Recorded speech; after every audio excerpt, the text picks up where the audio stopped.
कहवा में राम जी के जन्म भयो हरि झूमरी। कहवा में राम जी के जन्म भयो हरि झूमरी।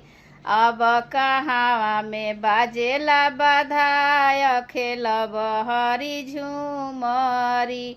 अब कहवा में बाजेला बधाय खेलब हरि झूमरी। मथुरा में राम जी के जन्म भयो हरि झूमरी। मथुरा में राम जी के जन्म भयो हरि झूमरी। अब गखुला में बाजेला बधाय खेलब हरि झूमरी। अब गखुला में बाजेला बधाय खेलब हरि झूमरी। के कर हार भैले के कर जीत हरि झूमरी।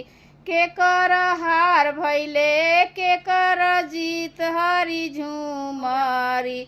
अब के कर डिगरी बहार खेलब हरि झूमरी। अब के कर डिगरी बहार खेलब हरि झूमरी। राम के